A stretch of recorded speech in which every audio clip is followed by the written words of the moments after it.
Hi there, this is your friend Anna, and the question that I've been getting the most from all of my friends is, what are we wearing? This age-old question isn't just about choosing an outfit, it's about choosing how we present ourselves to the world. I created the I Want Her Shoes podcast to dive deep into what it means to dress with intention, whether you're heading to a council meeting or just having a casual day out with your family. Join the conversation as we explore the power of personal style and the decisions that shape our public personas. Put on your favorite pair of shoes and step into my closet.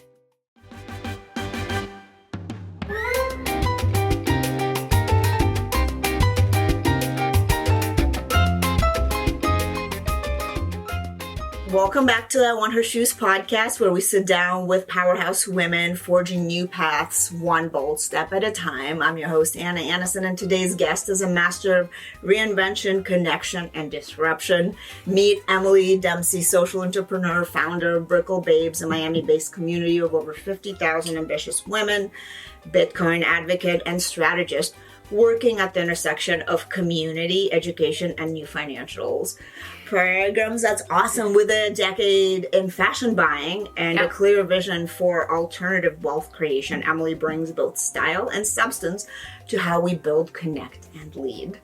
In this episode, we'll explore how Emily turned a single happy hour into a movement and how she uses Bitcoin and tech to reshape financial sovereignty for women and what it takes to live boldly, lead intentionally, and leave a legacy.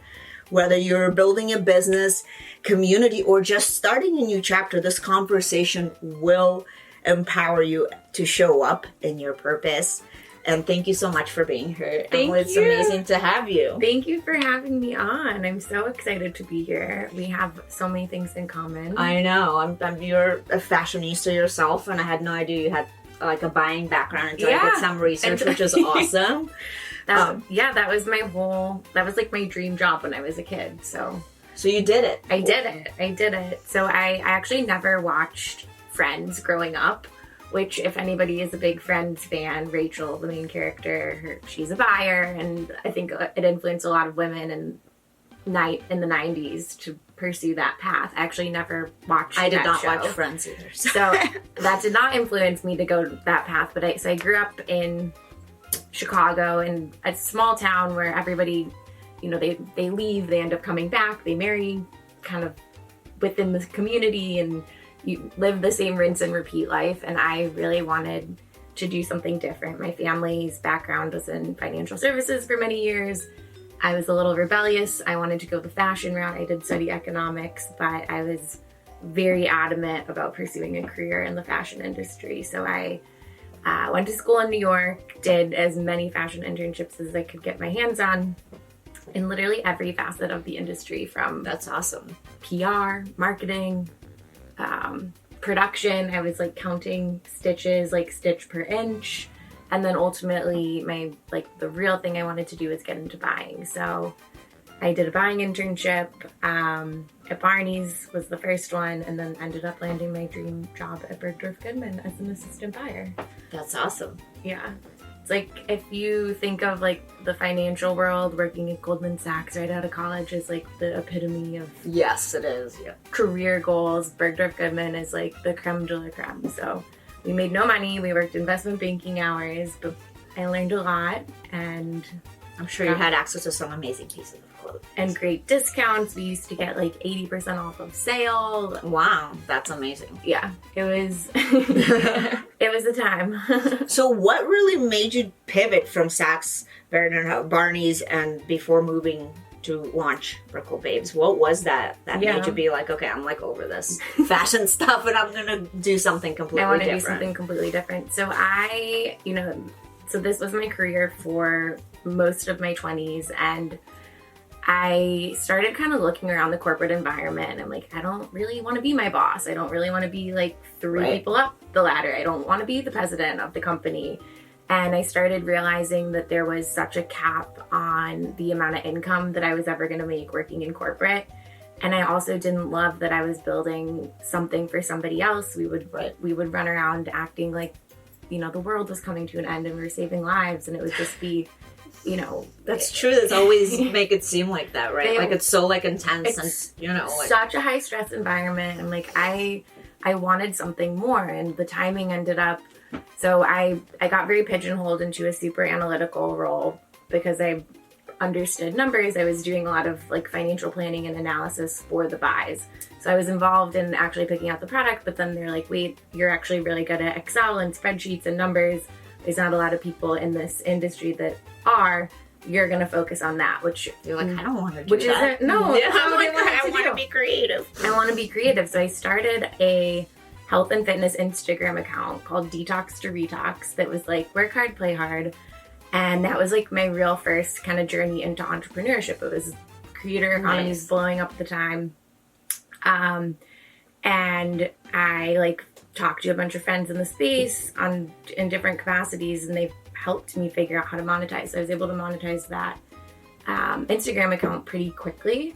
And then I'm like thinking, okay, what other industries can I go into? Do I go into business school? What does that look like? Unfortunately, the pandemic hit.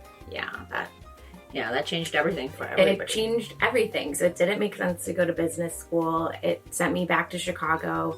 I was not going to stay in New York City in my little studio apartment in the West Village for the pandemic. And it kind of like forced me to recalibrate. So I'll skip over kind of the boring stuff, but I worked in 2 different fashion tech startups before kind of deciding to go all in on commercial real estate brokerage, which is so different. It's so different, but I went into retail leasing. So retail leasing is so it's like kind of like in the same area, maybe same contacts, Same contacts. I had a lot of relationships in the health and fitness space from the health and fitness influencer stuff. The company I was working for also had a lot of relationships. So there's a ton of overlap. And then also if you're thinking about merchandising a shopping mall or a strip center or something like that, the way that you position all of the stores is very similar to how you merchandise a floor ad. Yep. It's a similar way of thinking. So it wasn't like completely out of But not everybody would figure that out though. No. You know what I'm saying? So that makes you a special entrepreneurial mind person, that you can actually see those kind of dots connect. Yeah, so that was the thread. So then I'm like, okay, I always wanted to move to Miami. This is my time. The company I was working for was based in New York, but they were doing a lot of national tenant representation. So they had a huge pocket of clients in South Florida because everybody wanted to open their business or expand their business down here. So I'm like, I can work for this company remote. I can move to South Florida and just really try to figure it out. So I moved to Miami officially. I would Airbnb and stay with friends during the pandemic. Just to make sure, Gotta test it out. So January of 2022, I moved to Miami. I moved to Brickell. By March, I'm like, okay, I don't have the same girl group that I had in New York. I had this amazing community of very, career-oriented, entrepreneurial, just like-minded women in New York, and I was struggling to find that in Miami. I didn't know where to get a manicure. I had 3 really bad manicure experiences where the price changed every time at the same location. Classic Miami experience. Yes, so then this is when this thing happened on March 16th, 2022, right? Yeah. You invited 35. How did you find the exact date? That's amazing. I'm a good researcher. You have a very good researcher. Thank you. You invited 35 women to happy hour, and that became the seed of your now 50,000 member community. So let's go through that moment because that's so cool. Okay, so I moved to Miami. I'm in Brickell. I'm in all these other Facebook groups that had existed pre-pandemic. They were very anti-transplant, very anti-New York, and some of them very anti-women.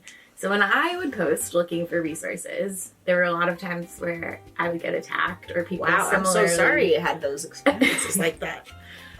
I'm sorry I had those experiences, but I'm not one to sit around and complain. I'm very much, I'm gonna fix this.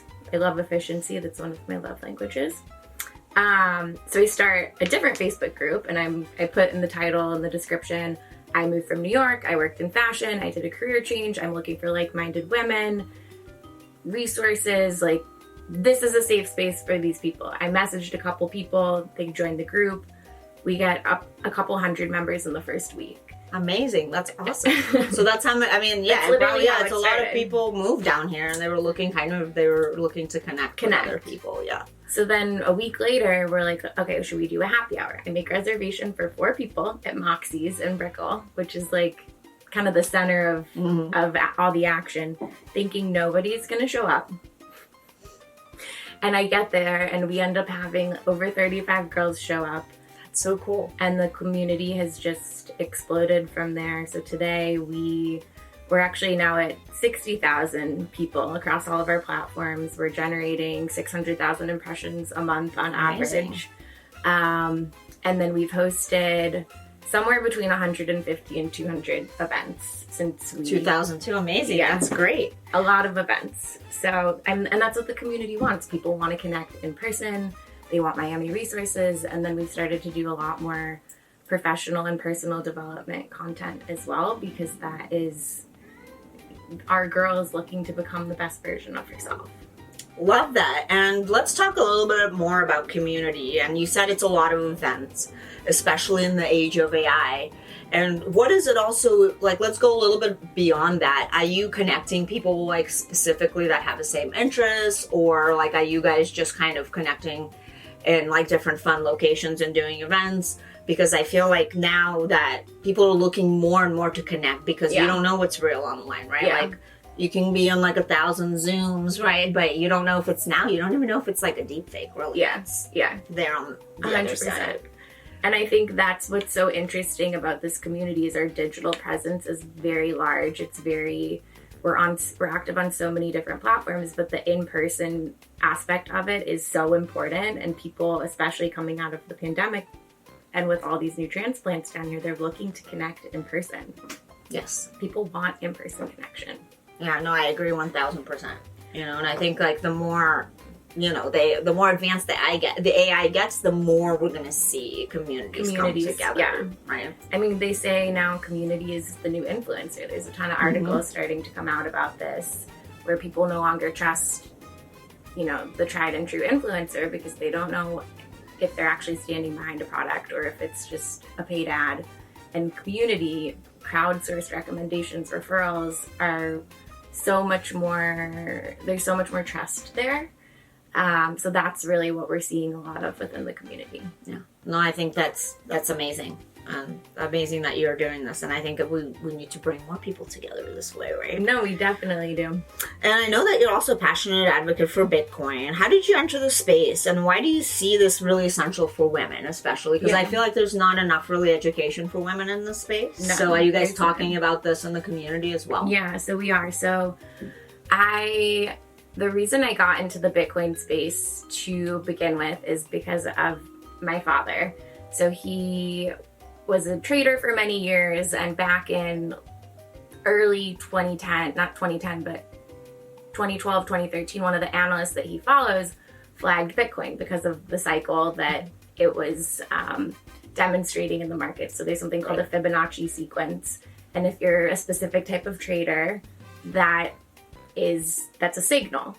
So one of his analysts picks up this Fibonacci sequence in Bitcoin, which is a very new asset at the time. Most people didn't really even know about it.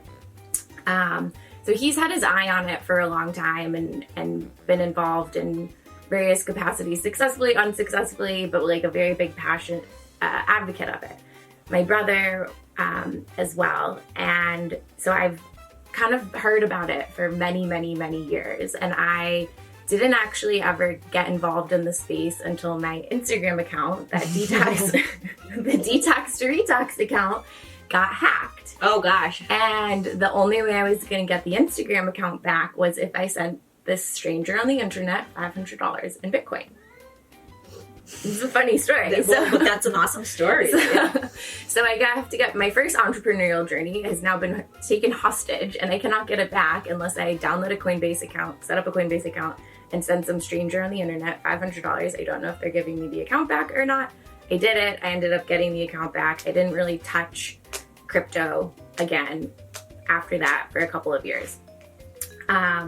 So that happened, I think that was 2017 when that happened. And then I started, sending a little bit of money here and there, doing the dollar cost averaging thing.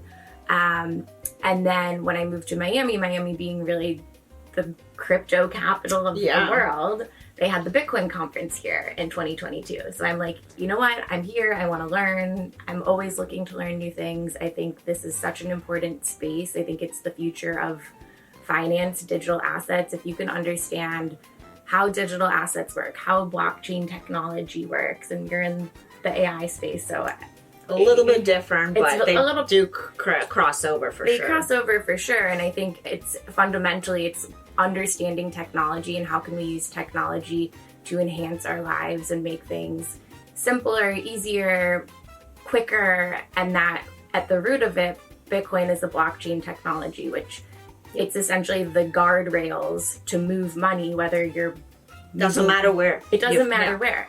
So we're starting to see massive banks adopt Bitcoin technology, tokenization, to implement in their strategies. And it doesn't necessarily have to do with buying a meme coin or a Bitcoin. It's the truly like the pipes. It's the system that the financial markets are operating on.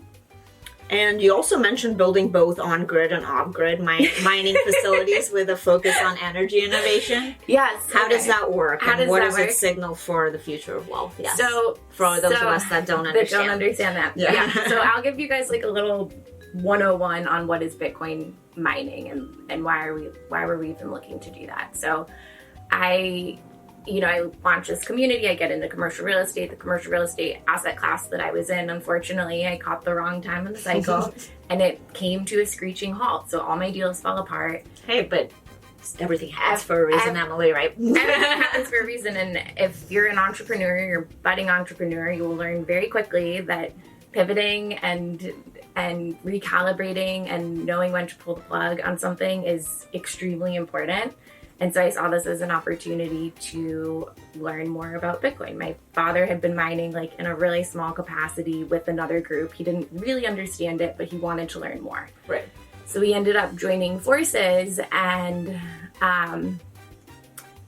late last year, I officially decided I'm going to dive into this whole world of Bitcoin mining, which there's literally no women in the space. I know, it's very, very spare. There's 5 maybe. But it's very similar actually to AI. And this is where, and not AI like the fundamentals, but the energy and the compute power. Yes, because everybody's concerned about large language models now that we're switching to small language models, to save power. And, that's the concern about the energy that's being used in both.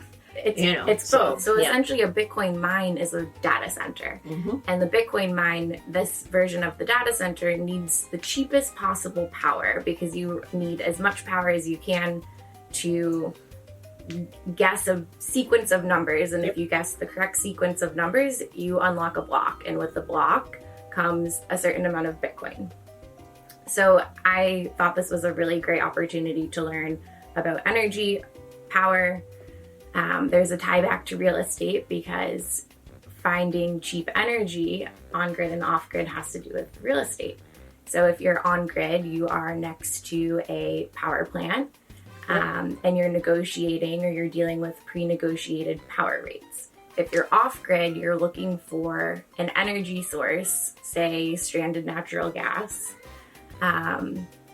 There's people using cow manure to mine Bitcoin. There's people using coal. There's people using water plants.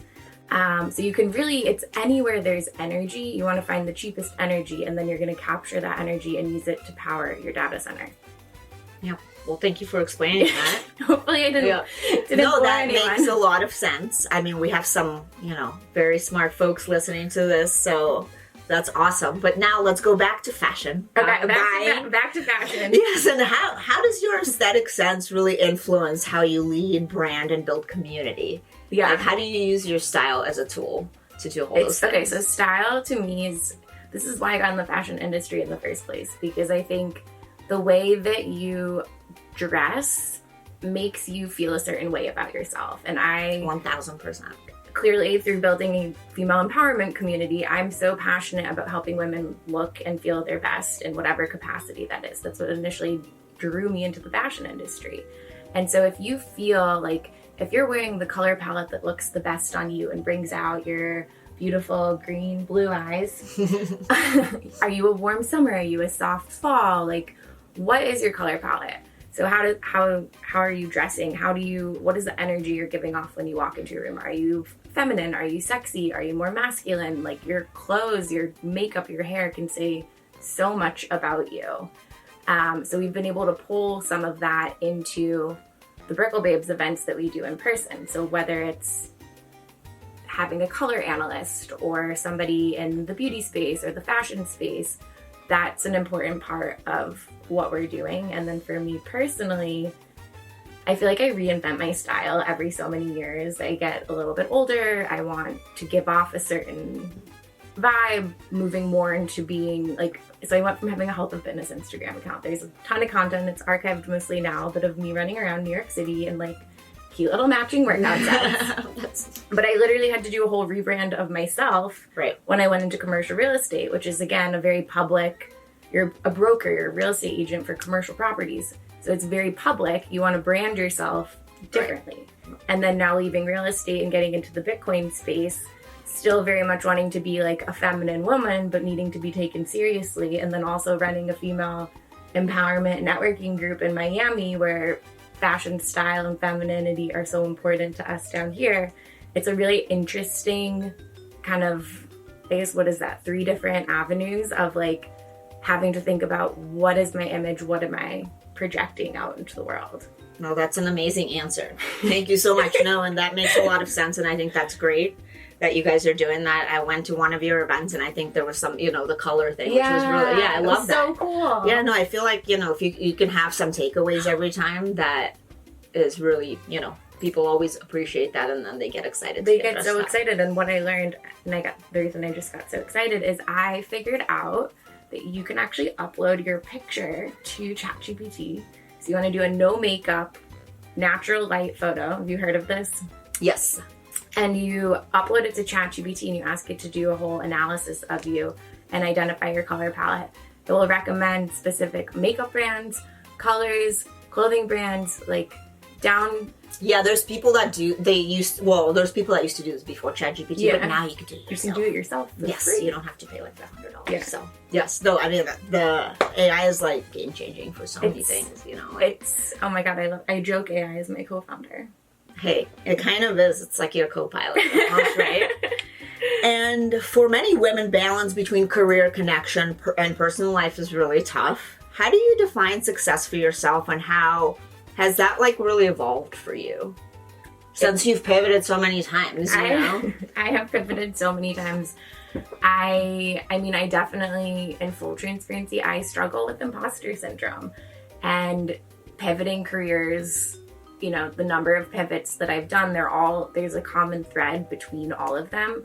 But I think I have such a high barrier of success in my head that it can definitely be challenging. But I think coming back to it at the end of the day, something I started doing earlier this year that's really helped me a lot is I have a note in my phone and I call it my manifestation evidence log. Love that. So it's a very, very long note and it's just bullets. And every time something happens, it could be really big or really small. A connection I make, a deal that gets closed, meeting somebody, like it could literally be anything. I put it in this log and I put the month and the year in there. So then whenever I'm feeling like down or I have like this wave of imposter syndrome, I can go back and scroll and I'm like, I did so much this year. That's a great tip, ladies. Yeah. That's an amazing, something that you can easily do. And that just gives you that little like adrenaline boost of like seeing how amazing you actually are. Yeah. So, no, thank you so much. That's amazing. And also, I mean, I feel like some people say that like, I feel like a lot of the younger folks or women say like, I don't think imposter syndrome is real. But I feel like it's kind of, maybe it's going away, but it is really real. And I'm the kind of person that I've always inserted myself in those kind of situations to help other people. Yeah. Like to give other people voices, right? Like, because if I'm not there, like, who's going to do it? Right. So, and I think that's awesome that you're doing that in Bitcoin too, because we need that. Because then more women will be like joining these spaces and it'll be more diverse, and we need more diversity for algorithms for these things to function better, because you need people that think differently. You need people that like feed the AI with different ideas, because it's essentially us that's feeding the AI and the data. so it all goes back to diversity, really, And I think you use the word diversity. I like to use the word polarity, because I like think that there's masculine energy, which there's a lot of in the Bitcoin space. And then, in her shoes, Brickell Babes, these are very feminine communities. And I love having like this safe space for women, as I'm sure you do too. But having the polarity of the masculine energy and the masculine perspective is so important. It's like yin and yang. We need them both to go together to create, things that are more evolved and more beautiful. And whether it's a company or an AI LLM or... No, we need both. Yeah, we need the mix of everything, Yeah. right? So that's how kind of the energy in the world works. So, and you've partnered with many philanthropic causes, including Lotus House in Miami through Brickell Babes. Why is giving back important to your model? And what is next kind of for you and for, more breadheads in Bitcoin, or what? So Lotus House is the organization we've chosen to align ourselves with here in Miami. If you're not familiar with them, they are the largest women's shelter in the country, which I find absolutely fascinating, because Miami is not the largest city in the country, but they are, and they actually have a very good model for how they run the organization, that their leadership team actually flies around the country to teach other homeless shelters, women's shelters, how to operate, because they have such a high success rate of people coming into their program and then graduating and being successful. Right. So I think being local to Miami, being a woman first philanthropic organization, it was really important for us to find a group like that. So we do volunteer days with them about, I would say, once a quarter. We do clothing swap / clothing drive, where everything that is not swapped ends up getting given to the Lotus House organization. And then we also have a couple of our ambassadors are teaching financial literacy and entrepreneurship courses. That's amazing. That's awesome. To the residents. So we really, there's such an incredible organization. And if you're in Miami, you're looking for someone to get involved with, I cannot recommend them enough.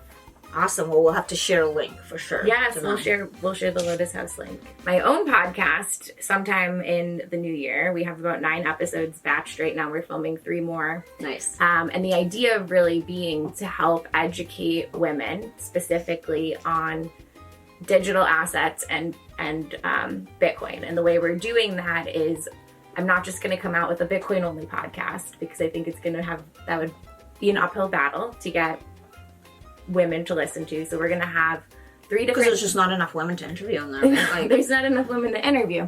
So what we're doing is, the podcast is called Stacked, with the idea being become your own best asset. So you're nice. stacking... Kind of like your conference as well, yes, right? Yeah. The same name as our conference that we held. So we will cover financial literacy, Bitcoin, entrepreneurship. So that's kind of one bucket. Crypto, Bitcoin is its own bucket, and then wellness. So we have this flywheel, and everything kind of ties back to relationships with money, whether it's your relationship with money, your relationship with your business, relationship with your partner, your family. Love that. So that's the theme. And then we'll use that to help educate more people, more women specifically, on digital assets, with the idea being that as the platform grows, it'll start with the podcast, and then we'll move into more financial literacy resources. What does that look like? Lots of ideas of what that will look like, but that is there's a bunch of opportunity. There's a lot of opportunity there. Because there's not enough resources in the space right now. And if you could give one piece of advice to women who are building something, whether it's a network, a brand, or a new financial future, what would it be? It would be to talk to as many people as possible. Network. You never know who somebody knows. You never know who is going to be able to help you. And don't be shy. Just start. Yes, it's never too late to start. Never. All right, well now let's take a look at these shoes that you brought. Okay, I brought 2 pairs. My favorite brand, it's one brand. In fact, it's the same brand I'm wearing right now. Alrighty, well, I love Saint ready? Laurent as well. Yes, we're ready. I have quite a few of those myself. All right, so we have, these are like my boss lady shoes. So why don't you describe what they are, Emily, for those of people not watching on YouTube? So it doesn't cut off So it's not giving you, like, what is it called with the bra line where you have, like, the bra fat hanging over? Oh my God, like the, I don't know what, I know what you're talking about. Yes, about? yeah, like, or the cankles, right? Yeah, like, yeah, oh yeah. yeah, that kind of. So you don't want that on your foot either. That's not a good look. So the reason I love these shoes is because it's a simple strap on the ankle, very simple strap here, and it just makes you look nice and lean, long and lean, tall, thin, svelte, beautiful. So that's, and this is, I love Saint Laurent shoes. They're very sexy, very comfortable, very well made. They are. I gotta agree. All right, well, let's do a quick round. Why don't we put these up here too for the visual, how beautiful they are. Let's do a quick fire round of this or that. Happy hour rooftop or early morning strategy session, or both? Or like one after the other. I feel like my life is very much both, if possible. Yes, of course it is. Bitcoin deep dive or high fashion runaway? I'm like Bitcoin deep dive right now. One-on-one coffee chat or crowd front keynote? One-on-one coffee chat. Agreed. Curated event or digital community moment? We already know that is. Curated event. On-grid or off-grid? Right now I'm gonna say off-grid. Power is a lot cheaper off-grid. True, that's true. Fashion week buyer or blockchain builder? We know that. Well, I've done both, and I'm now in the blockchain builder era. Love it. Membership club or open access platform? Ooh, this is a tough one. I have like different answers for different things. So Brickell Babes is an open access platform. But the other one will be more like a... Yes. Yeah, that makes sense. Luxury brand collab or grassroots startup? Luxury brand collab. Style, mood board, or financial plan? Both. Yes, both. It's okay. If you look at any of the decks I put together for like, I like love Canva. I love making decks. I love financial modeling from my old world. There is mood boards, Pinterest, a lot of inspo, and then there's like the spreadsheet, the modeling. Hey, you can do both, and that's what makes you a unicorn, you know. Community building or business building or both? Obviously, I think it's both. I think they go together. They do. Well, Emily, thank you so much for reminding us that leadership isn't just about success metrics. It's about connection, intention, and reimagining what's possible. And your journey shows that when we build with purpose, scale with strategy, and lead with heart, the result isn't just a network, it's really a movement that you're making. So congratulations, it's amazing. And to our listeners, if you've ever felt like you're ready to belong, ready to build, or ready to elevate your wealth in your world, let this episode be your launch pad. And because sometimes the most powerful thing you can create isn't just your next job or your next deal, it's a community and ecosystem or a new future. Yes. Awesome. Well, this was awesome. This was so fun. Thank you so much for having me. Of course. All right. Well, the next part is fun too. I'm going to ask you to pick a pair of shoes from here that represents you the best. And then we're going to take a nice little Polaroid. Okay. What version of me am I going to pick? It might have to be a Saint Laurent shoe. That's okay. Do you remember these at all? Oh my God, yes. I had them. I love them so much. I have them. I still have them. Well, because I'm like a collector. I don't get rid of things. Not shoes. Like, I just, I do get rid of some that like literally I wear to death. I'm like, you can't do anything. They're not resuscitatable. But I try to like keep them. You have so many colors in here. I love it. Yeah, I'm a color girl. That's why I left the Bay Area, because they were just too great for me, Okay, I'm gonna go with these. I knew it. I was looking. I was like, yes. Do you have those? No, I don't. I've never actually seen these before. Yeah, those are hot. These are so fun. Yeah, and they're really comfortable. You could like run around with them. I love them.